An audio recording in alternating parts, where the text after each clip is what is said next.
శ్రీరామనవమి రోజు జన్మించిన రాములు వారు, దశమి రోజు జన్మించిన భరత, శత్రుఘ్నుడు, లక్ష్మణుడు అల్లారు ముద్దుగా కౌసల్య, సుమిత్ర, కైకేయి పెంపుతూ దశరథ మహారాజు వాళ్ళని చూసి మురిసిపోతూ ముచ్చట పడుతూ వశిష్ఠులు వారు నేర్పిస్తున్న విద్యని, వేదాంగాలు, కత్తిసాము, కర్రస్వాము, తర్వాత బాణము, విలువిద్యలు, అనేక రకాలుగా గజాలని ఏ విధంగా నడిపించాలి, అన్ని విద్యల్లో ఆరి తేరుతూ వాళ్ళు చక్కగా పెరుగుతున్న సమయంలో ఒక రోజున విశ్వామిత్రుల వారు దశరథ మహారాజు దగ్గరికి వేయించేశారు.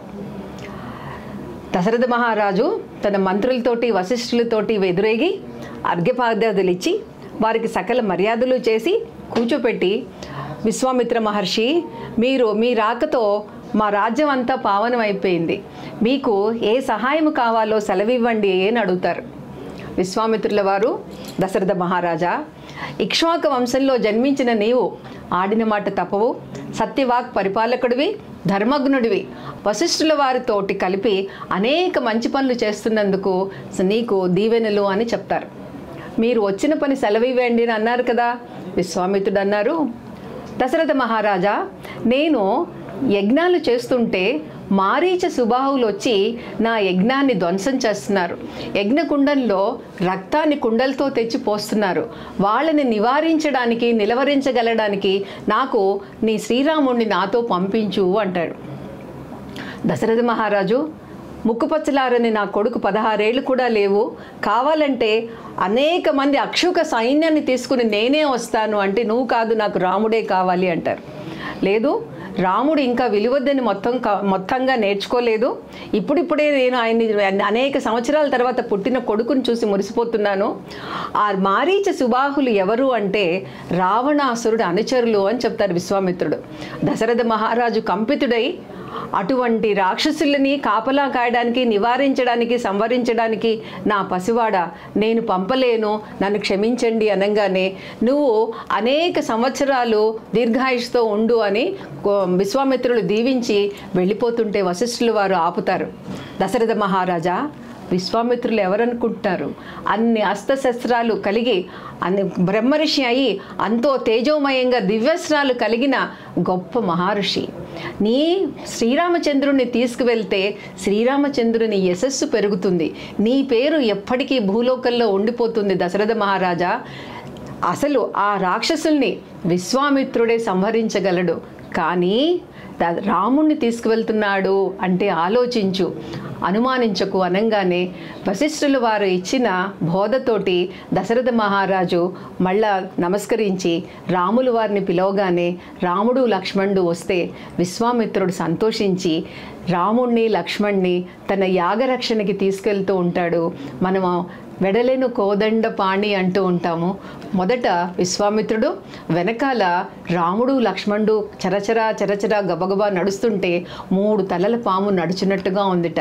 చిన్నపిల్లలైనా రాముడు, లక్ష్మణుడు ఆయన వేగంతో సమానంగా నడిచారట. సాయంకాలం అవుతుంటే అన్ని యోజనాలు అయ్యాక విశ్వామిత్రులు వారు వెనక్కి చూస్తే ఈ బాలులు ఇద్దరూ ఉన్నారు.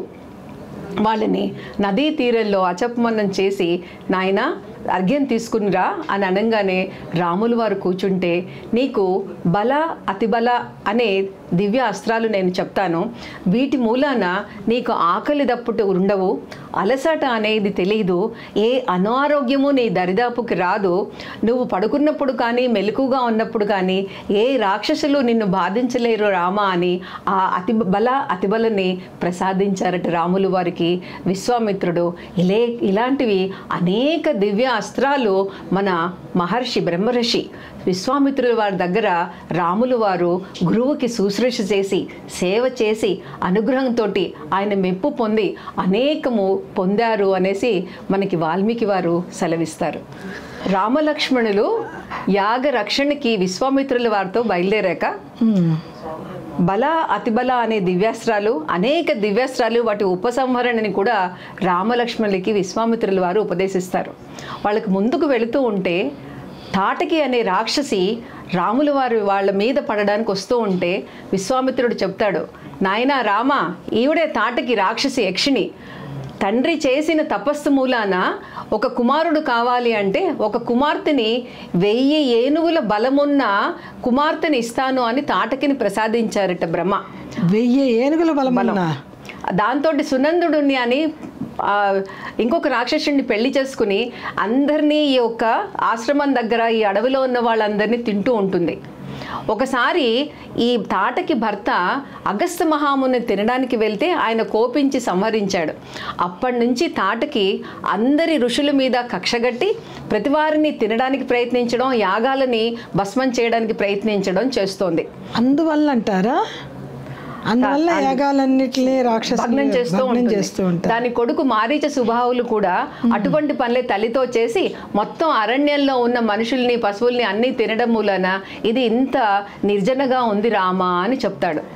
ఇలా చెప్తూ ఉంటే తాటకి బయలుదేరి వాళ్ళ మీద దూకడానికి వస్తూ ఉంటే రాముడు బాణం వెయ్యి అని విశ్వామిత్రుడు చెప్పినా కాస్త సంకోచిస్తాడు. రామా, స్త్రీ అని సంకోచిస్తున్నావా? రాజు దుర్జనులని దుష్టులని సంహారం చేయడంలో తప్పులేదు నాయనా అని చెప్తాడు.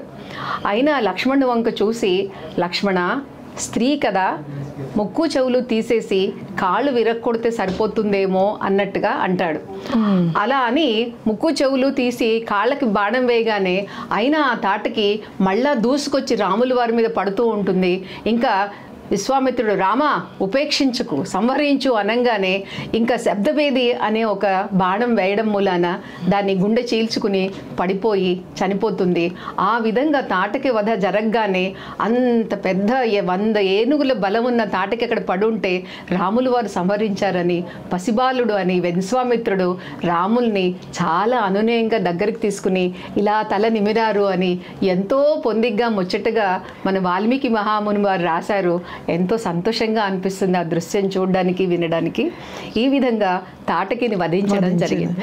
చూడండి, కొందరు స్త్రీలు రౌద్రంగా, వాళ్ళు కోపంగా ఉద్రేకంగా ఉంటాయి. తాటకిలాగా ఉందమ్మో, తాటకిలాగా పడిపోతుంది మీద అంటారు. చూడండి, ఆ రోజుల్లో తాటకి అలా ఉందన్నమాట. అంత శక్తితో ఉండే అందరినీ సంహరిస్తాము, మునుల్ని యజ్ఞాలు యాగాలు చేయనివ్వకుండా అడ్డుకుంటాము.